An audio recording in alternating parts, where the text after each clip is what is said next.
It's just squish.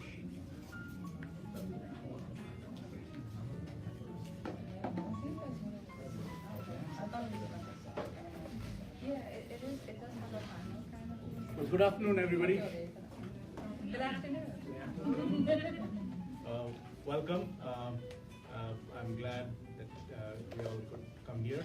I am Sudeep Sarkar. I am Professor and Chair of Computer Science and Engineering. I have been at USF for 25 years now.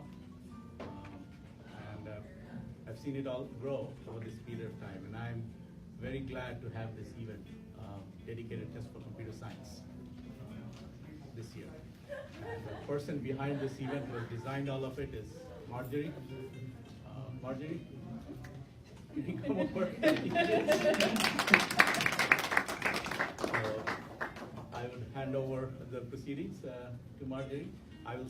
Unfortunately, I have a meeting with an NSF program manager with the phone in the next 20 minutes, so I'll have to leave a little bit early.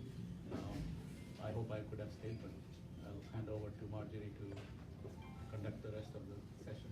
Welcome. Thank you, everybody, for coming. I know that, it could have been a little bit of a hike or something if you're coming from the other side of campus, but we appreciate it. This event is for you, the USF community, students, for you to spread the word about what we're basically, the information that you're going to take today, spread it to your friends. And, knowledge is something we shouldn't keep for ourselves. We need to, share it.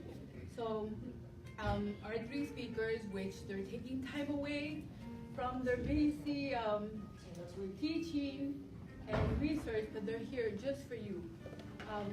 Dr. Small, Dr. Jeanty, and Dr. Neal.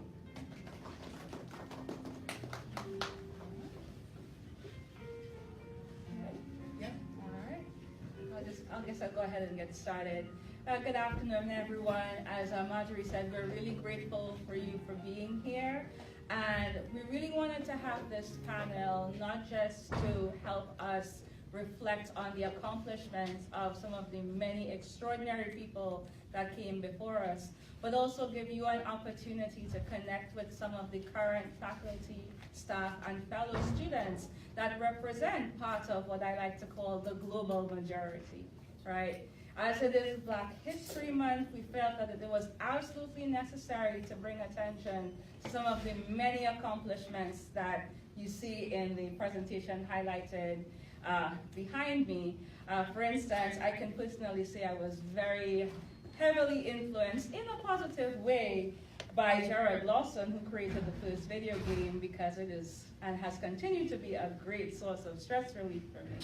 Okay, so what we're going to start with today is we're not going to read through the entire presentation, right? Because you do have the information available to you, and feel free to pass it along to your fellow classmates and other staff and faculty members. But what I do want to bring to your attention, and I think I'm going to make this a little more interactive, is I want to get an idea of how many people knew of these accomplishments before seeing it in the slides behind me.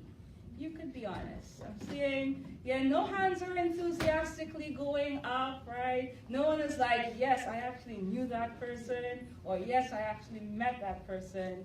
And that is really the point of having this kind of information available to you. We need, as a society, to do more to highlight the accomplishments of our peers. And the only shameful part of it for me is knowing that so many wonderful things happened since the 1960s, and I literally just learned about it when I saw this presentation. So one of the things that I would like for us to do as members of USF, as members of this increasingly globally diverse society that we're going to be a part of, it's really going to be important for us to highlight not just the accomplishments that seem to get the attention of the current media outlets, or the current whoever who is getting the current person who is getting all of the attention, whether it is controversial or not, right? We have to do more as a society to highlight some of the many accomplishments. And as you can see, in computer science, we have quite a few people. I mentioned Gerald Lawson, who was responsible for creating the first video game, right? We have a lot of other pioneers who are responsible for dealing with and creating some of the many programming languages that some of you will be exposed to as part of the curriculum here at USF, right? You have a lot of pioneers such as Mark Dean, who's responsible for some of the prototypes of many of the devices that we now rely on today, okay? You also have a lot of pioneers who are responsible for really bridging the gap between gender when it comes to any kind of accomplishments we can do in computer science and engineering, okay? So the purpose, as I said, is just to make sure that not only do we become aware of all of these accomplishments, but we should never hesitate to share this. We want to make sure that you get into the habit of breaking the notion that we can only share these things during Black History Month, or during Women's History Month, or during, Indigenous Americans History Month. We want to make every History Month just history. And we can only do that if we work together to share all the knowledge that we have. Does that sound good? Right? Does anyone want to add anything? Sure. What I would like to do is actually talk about a little personal experiences that perhaps you yourselves might relate to, because I know that some of us don't realize our potential simply because we base it upon what we see. And because there are absences of images, some people don't realize, hey, I can be this, or I'm a woman, but I can do this because I see somebody else. And as a personal experience, I came here to study for my college years, and I never thought about it. I went to school, I enjoyed myself, I loved my professors, and there I was going to graduate school at Purdue University. I remember first class was computer architecture. I'm sitting there, I'm in a classroom, there may be 200 students, and as you do when you're in my case, maybe if you're a woman, you kind of look around and see how many people are like me. For no reason, just to know, am I the only one like that or not? There may have been 3 or 4 other people, 2 other Black people studying. Okay, I'm sitting there, and it was a shock of my life. I'm 21 years old, the professor walks in, and I never thought about it before. He's Black. He's my first Black professor. And as I said, I had never thought about it. It was never an issue. But seeing it made me realize I've never had a Black teacher in my entire years of schooling. And then I asked myself, how many other students are in my situation where they've never seen someone at that level that might make them think, hey, I can do this. Now, I was fortunate. Both my parents were professional. They were both doctors. I always knew one day I would get my doctorate. There was no question. That was the atmosphere in the household. I have 3 sisters. 2 of them are doctors. People call, can I speak to Dr. Jeanty? And then my parents would say, which one? Because there are 4 of us, okay? But to me, the realization made me think about something, and I always had to go, always, to go and teach. Not so much for teaching, although that's an important aspect, but to let others, be they Black, Asian, whatever, minorities in general, know that, look, you can do this. You don't have to restrict yourself. You can do this. Okay? And I have spent 25 years in industry.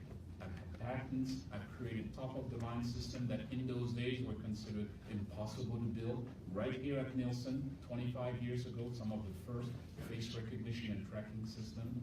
Actually, advanced enough they didn't even know what to do with it. It still sits in mothball, okay? But what I really wanted to do was to teach. That's why I came to USF. I was no longer interested in doing research. I'd done that. I had created systems and so forth. I wanted to teach. That's what I wanted to do. I wanted to be able to take a student and say, you want to know something? Come, talk to me. So I'm an instructor here. And research-wise, yes, I still do work with other companies, contract type of work. That's what gives me that fulfillment.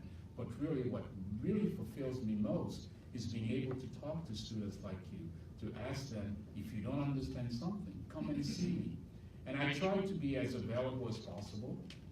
For instance, we're asked to have 3 hours of office hours. I always tell my students, I've got 8, so that if your schedule doesn't fit, you can come and see me, okay? Sometimes it's a little difficult, but I also tell students who are not students of mine, if you need help in something, even if you're not in my class, stop by. I can help you. I'm not just a, let's say, ethics teacher or logic design teacher. Okay, if you have something in calculus that you have difficulties with, come and see me.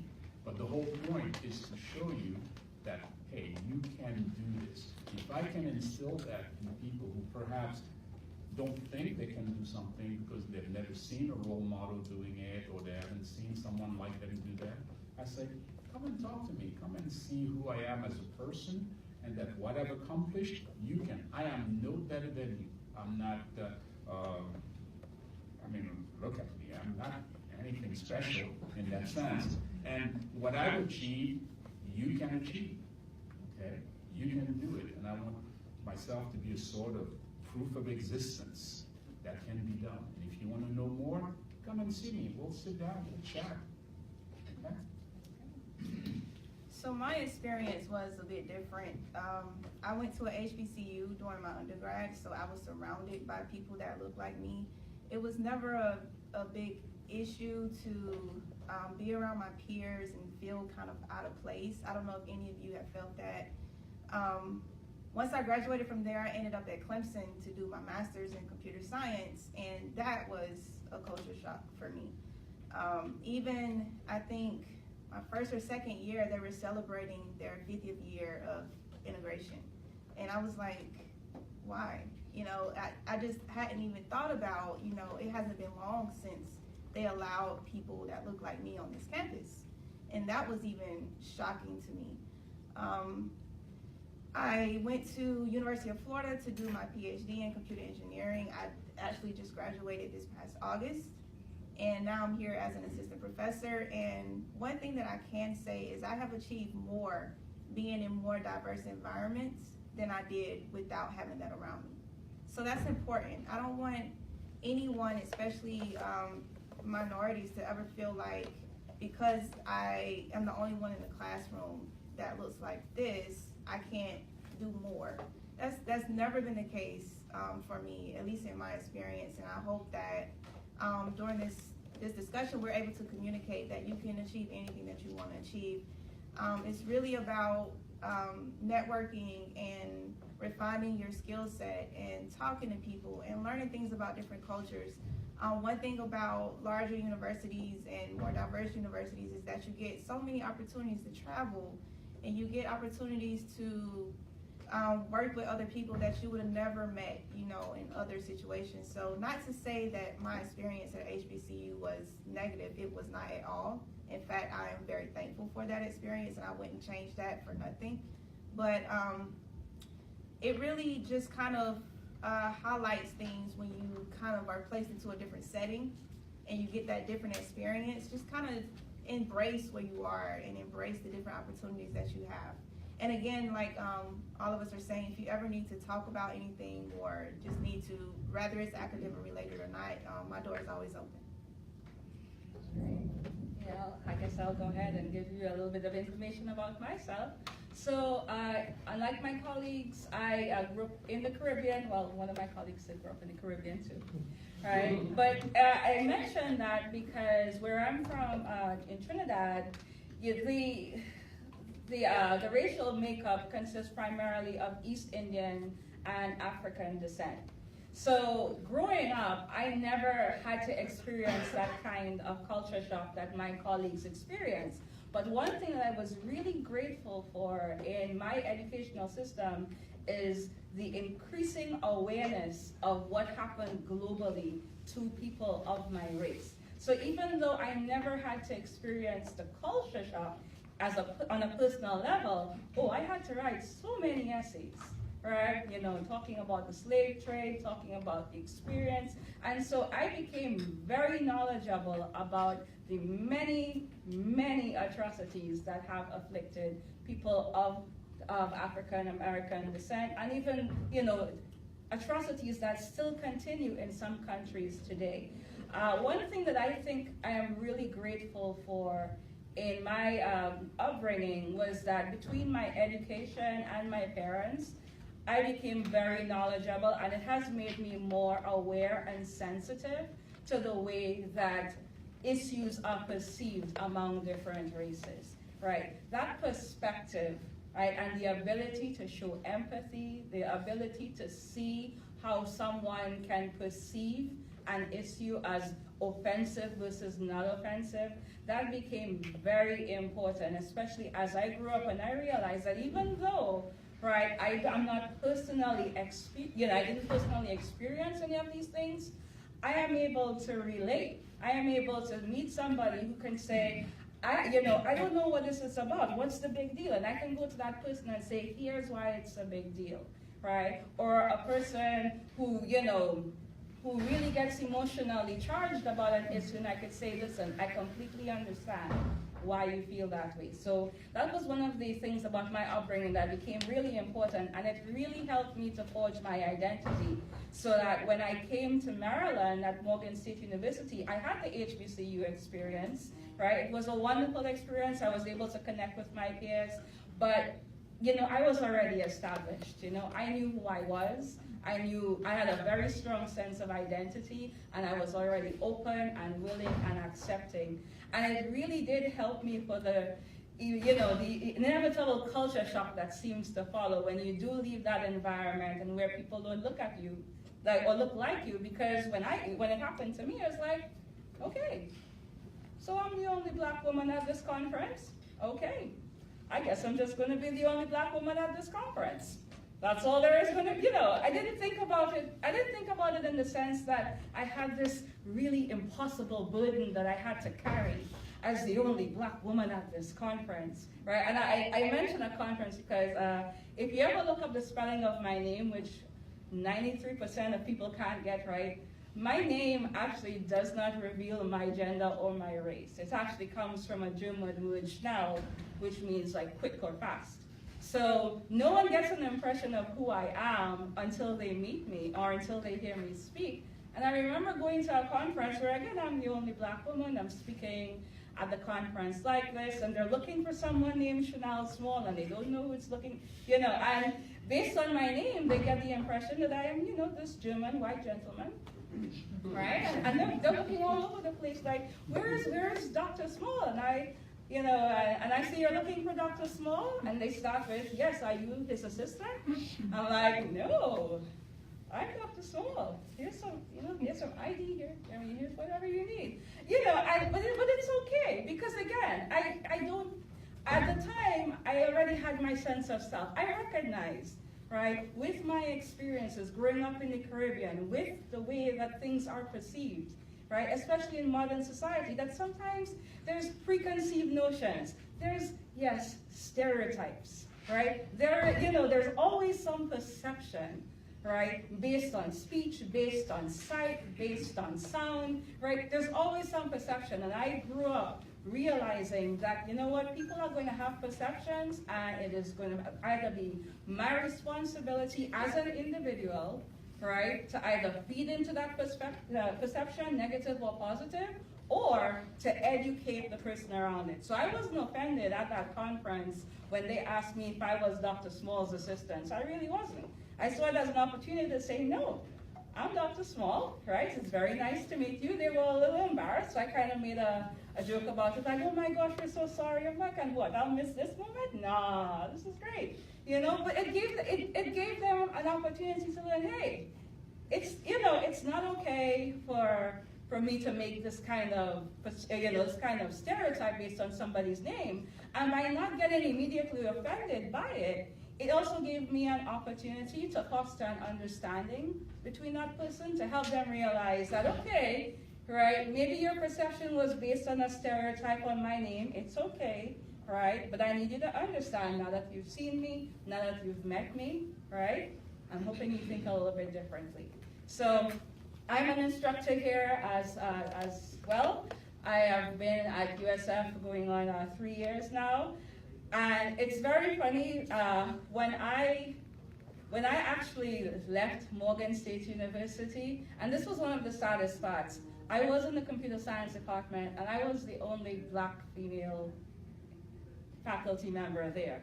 So it was really interesting that even at an HBCU, sometimes you don't always see the representation, but what I've learned in my experience is that you can't always rely on like a group effort for representation, right? It is going to be important for you as an individual to forge your own identity. So don't be ashamed of your name, don't be ashamed of your skin, don't be ashamed of where you're from. Delve deeper into your past, your own history. Delve deeper into your ancestry and embrace that. But more than that, be strong in your identity and be willing to share your perceptions with others. And in my experience, that's what I think really helps to not just make a change, but foster positive change in our society. And to add to that, and I hope I don't start crying. It's okay, we'll get to Suzanne. Remember last year when our president called some countries shithole countries? And I was teaching an ethics class, and a student happened to say, Dr. Jeanty, I hope I'm not being too personal, but where are you from? To me, there's no issue with that. I said, I'm from Haiti, you know, one of those shithole countries. And the students went, oh. And I said, you know, I said that because I want to make a point. I said, you should never be ashamed of where you're from. You're not responsible for that. But the fact that you're here trying to better yourself is really what's important. Know yourself. Yes, you come from a place, I come from a place where there are difficulties, where there are problems. It's not my fault. I'm trying to better myself and better those around me. And then I said, so, how many of you here are from a shithole country? And a whole bunch of hands went up. And I think I made my point. They realized that they did not need to be ashamed of where they came from, but they just simply needed to be proud of the fact that they were here, bettering themselves. And hopefully later they can help better things where they are from. So that was a lesson that I was kind of proud of, that maybe I helped instill a little bit of pride in people in realizing that it doesn't matter how they call their place of origin. That really what is important is what you try to do and how you try to be a better person. And being here, getting educated is what you're doing, and our role here collectively is to help you in this endeavor, okay? Because it can be difficult, particularly if you don't think that you can achieve certain things. And if you hear this message that you come from a bad place and that by inference you also are a bad thing, you're not, okay? And so I just wanted to add to that aspect of things in terms of how I try to instill not just this sense of power that I can do this to my students, but also to let them know you're worth it. I think at this time, you know, if anyone has any questions they would like to ask us with regards to either our experience or even, you know, give us a little bit of insight on how to handle your experience, we would definitely love to hear. So does anyone have any questions so far? Yes. You kind of already spoke to it, but I wanted to hear like each of your motivations on like going all the way to the doctorate level, since it's not necessarily required in our field. Okay. All right. So just to be clear, the question was, what were our motivations for getting to the doctorate level? Do you want to start on? Sure, very quickly. I mean, I don't know. I had sent out an email about this, and I don't think it's reflected there. But my story was pretty simple. I had role models, as I said. Both of my parents were medical doctors, and so and education was always the top priority in the household. Do well in school, you can do anything else you want, okay? And so I always knew that I wanted to be like they were doctors, and I actually wanted to be a surgeon until when I was about 14 or 15. Now this is in the mid-70s. One of my schoolmates came back from vacation with a calculator. I said, can I try it? tried it. 3 plus 4, the thing showed a 7, and I went, oh my God, I gotta know how this works. I have to know how this is built. That's what I want to do. That day I went home, I told my dad what had happened. I said, Dad, where do I learn to build these things? And he said, well, when you finish with high school, you go to college, you get a degree in electrical engineering. He didn't say you get a doctorate, because it was almost kind of a given that you go as far as you can go. And one of the people really pushing me, in a sense, was my mother, who, you know, she's a tiny little 4'11", really dark person that, you know, a lot of people would just dismiss. And she said, here in the US, have all the papers you can get for yourself, you know, so that no one can say, well, you're not good enough to do this because you don't have this particular paper or diploma or whatever.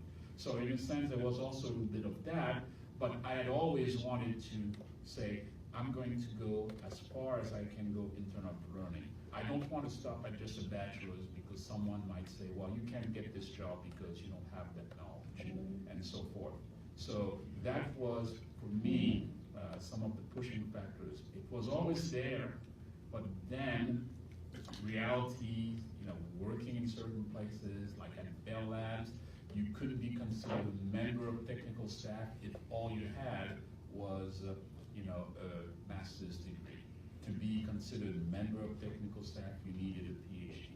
And Bell Lab was my first job, so that also pushed me to say, no, I need to get a doctorate. I wanted to know all those wonderful things that I would learn from it, but I also wanted to have it for at least the assurance that, hey, I've gone as far as I can, and I'm not going to allow any excuse to be put upon me to say, well, you can't do that because you lack this particular level of education. Tempestt? Okay, sure. I didn't know I wanted a PhD, to be honest. When I started at South Carolina State with my undergrad, I knew I wanted to do software engineering. So as far as my mind would take me would just be to the master's and stop there.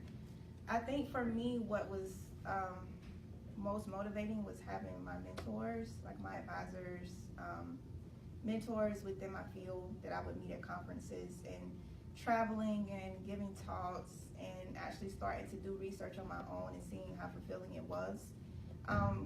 When I was doing undergrad, I would intern every summer at different companies, and one summer I remember working at a nuclear plant, and I was hired as a software engineer intern, and we would have to be there at 6 o'clock in the morning and we would leave at 5.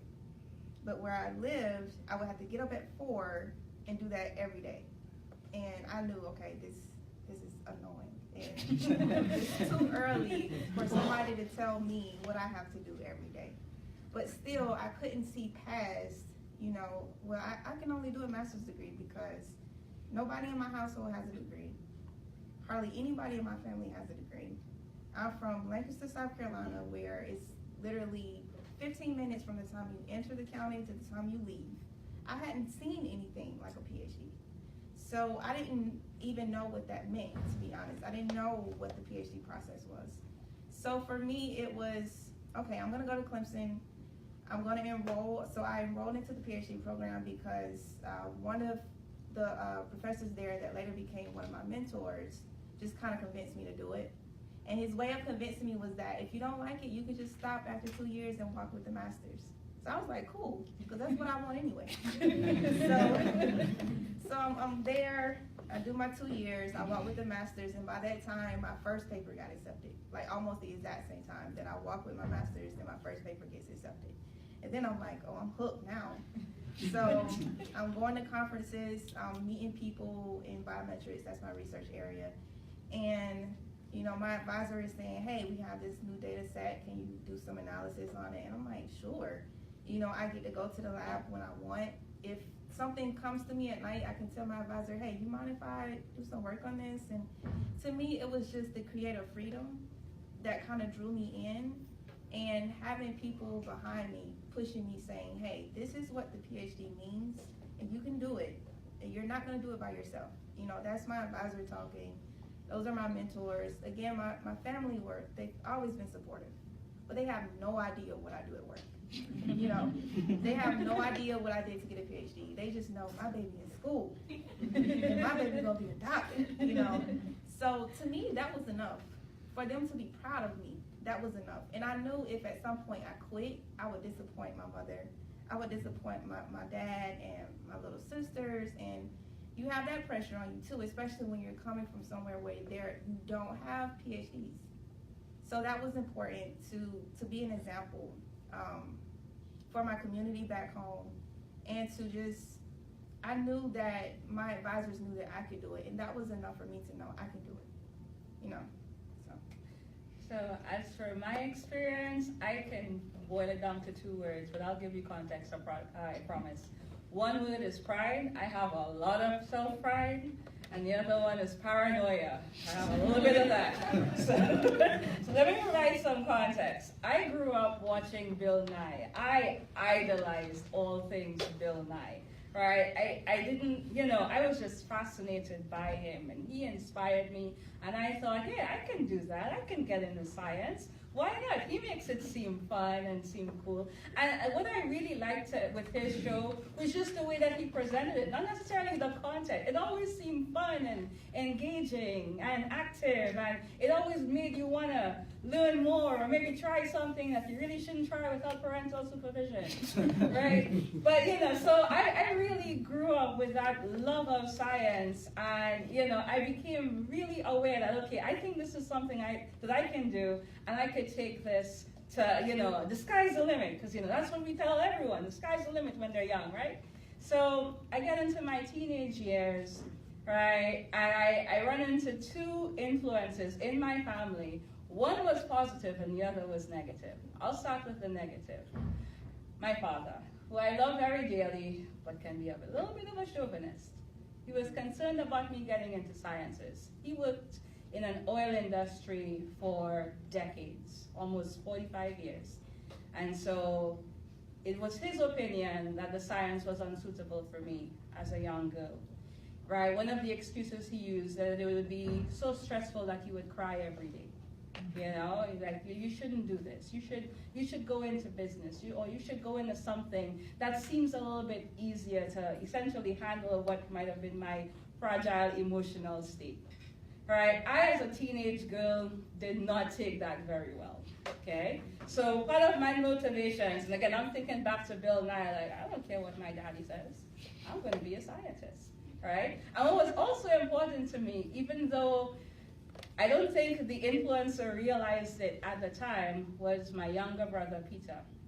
Peter is the first of the boys, but he's the middle child, right? And I realized early on that he was very influenced by what I did and how I performed. And I remember him drawing a picture of me, and I don't know if he remembers it. So Peter, if you're watching the live stream, right, you know, see if you can dig up that picture.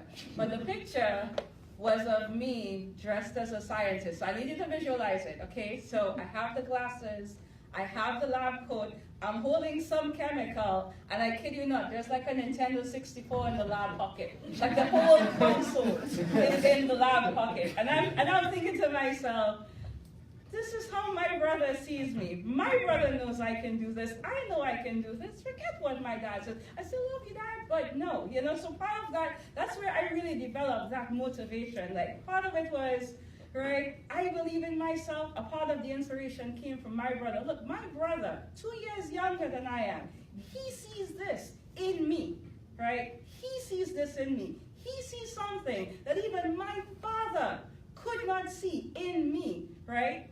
So who am I as a person to say this can't be done? You know? As a teenager, my brother, 2 years younger, so he might have been like 12 at the time, right? He sees me as a scientist. I believe I am a scientist. I'm just gonna have to show my dad that I could be a scientist too. So the day I got into college on a full scholarship, y'all, right? I wallpapered my room like, hey, I just want you to know this happened. No big deal, you don't have to make a big deal about it, but this happened. Okay, and and that really, so part of it, yes, I think part of it in retrospect, it does seem a little bit sinister because it kind of seems like I wanted to show off my dad at first, right? But as I went through the process, it really became less about I'm going to show you, and more about I'm going to prove it to myself. Especially when you get to the end of your process and you're in this phase where they call it all but dissertation. You've taken all the classes you could possibly take. Every professor probably knows your name. In my place, you're closing the labs, all the security guards are leaving for the night, and they're like, well, bye, Schinnel, be safe, we'll see you tomorrow. And you're all but dissertation, and you're like, oh, this process. And then you have, so there's a little bit of paranoia, because now I feel like I've invested all this time, damn it, I gotta see this through, right? But another part of it was, hey, I've known that I can do this, and even now and again, I still think back to that picture of me with a Nintendo in my lap pocket. And honestly, that's what kind of got me through. So it might have started with a bit of a negative influence because of the way that my father perceived the sciences for me. But in the end, it turned into really just a huge portion of self-pride. Once I got started in the process, I realized that there was really nothing stopping me from succeeding except any kind of, negative perceptions in my own head. And once I was able to do that, I got it done. And you can too. And in fact, if I may add, I think that what you can see here is that there can be many different reasons for why you go for a PhD. I mean, we're talking about diversity, where here's diversity of thought. Schinnel had her reason, Tempestt, love of her parents and not wanting to disappoint in a sense. Me, just, hey, that's what I've seen, so I don't really have any special, I can't be particularly proud saying I vanquished some obstacles. No, I saw my parents. I was the kind of kids who behaved themselves. Yeah, I want to do that. This looks really interesting. But there was something that I wanted to add, and it's skipping my mind at the moment. I don't know why. And it has to do, with the satisfaction that you will have from doing this. It may sound really strange, but some people have asked me, what's been the happiest day in your life, Henry? And I go, it was that day after I defended my thesis. You go, you shake hands with the people who were there, and they tell you congratulations, and you've done it. And it was in February in New York, winter, cold, dreary. But I stepped out of that engineering building at City College, which is where I got my PhD, and I was so happy. Even though it was the grayest day, coldest day you could have, it was like such a burden taken off your shoulders that I've done this. And some people said, so this was better than when you got married? I said, yeah. Better than when you had your first child? Yeah. Because when I got married, it was like, oh, what did I do? And when I saw that first child, it was, oh my God, I'm responsible for this. So, you have those great moments in life, but there's this little thing behind it where you say, whereas this was just pure elation. It was the result of many years of hard work and getting it done, and the recognition from your peers, essentially, that you've done that. It is something worth achieving, that level of satisfaction.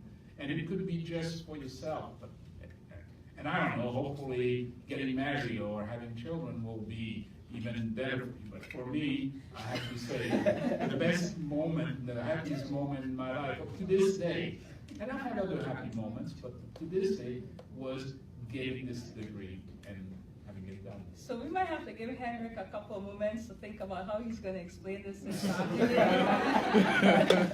my wife already knows that. I said, look, this is what made me really, really happy. And I said, I love you, honey. And it was great. We had a wonderful honeymoon. It was wonderful, but you have to understand, you put in 5 years in this thing, and sometimes you have your moments of doubt, I still remember the time when I was doing this. I was working at Mount Sinai Hospital on my thesis. I was working for IBM as a co-op and so forth. And I had finished taking all my classes, and then I was going, oh my God, I gotta write this thesis, you know? And you ask yourself, how am I gonna do this, and so on. So there are moments, but you get it done. Okay, I think we'll just take one more question. Yeah, Okay, you kind of spoke on it, but I met someone who was, he's working in the corporate world and also doing his PhD, so I wanted to know, did any of you do that? Because that seems like a lot. Okay. Well, I kind of did it because while I was doing my PhD, at one time I was a summer student working at IBM in the research lab at T.J. Watson. So you could do that if you work and you want to do some summer work. Then once you finish with your coursework and therefore only working on your thesis, I was working as a co-op, 20 hours a week maximum, although they allow you to do more, but you can do that. And then, so it's possible to work both in industry and on your research, particularly if they kind of cover similar things. Yeah, it really helps if it's related. Related. Yeah, and that ensures that you finish at the pace that you intend. If you are not working in the field that you intend to pursue your degree, it tends to take a little bit longer, but it is possible. So yeah, I think we're almost out of time. So I do want to thank you for being here. We will still be around if you have any questions for us or any other things you'd like to add. But I hope you're able to reflect on this experience today. I hope that we have inspired you, especially as midterms is coming around and people are getting that dreary look. I hope this really inspires you to think, listen, right? The sky still is the limit to what I can achieve. Even though it seems that everything is dreary, especially when you look at how things are perceived racially on a socioeconomic scale, right? Sometimes you just gotta, strip away the problems of the world, kind of focus on self-reflection and tell yourself, listen, regardless of what is happening, right, I am still here. I still have the ability, I still have the opportunity, and if the opportunity isn't there yet, I can still make it happen. And I hope that is something that, at least for me, I hope that is something that we can instill upon you guys. And I also hope that you'll come and see us beyond today, because we actually want to hear about your experiences. We want to hear about how you are dealing with life at USF. And we want to know if there are things that we as faculty and as a university can do to make things better. So I hope that you will continue to maintain contact with us. We thank you for being here. I will be very happy to provide any email information or any contact information that you'd like. And I hope this has been a fulfilling experience for you guys as it has been for us. Okay? Thank you. This is a gift from the students. It was made by Javon Hendrickson. And it was made in this building. Everything here was made in this building. Oh, that's awesome. Thank you. So it's an engineering, It's going in my office. All right, thank you. I appreciate this. Thank you, and I hope we could do this again next year. Yeah, definitely. Thanks everybody for coming. There's cake in the back, there's food. Don't be shy, this is your event, okay? All Thanks right. for coming. Thanks for having us, everyone.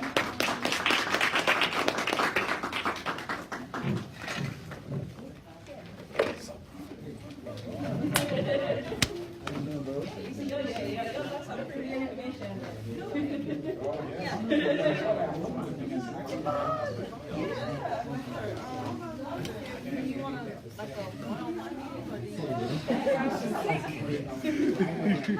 How are you doing?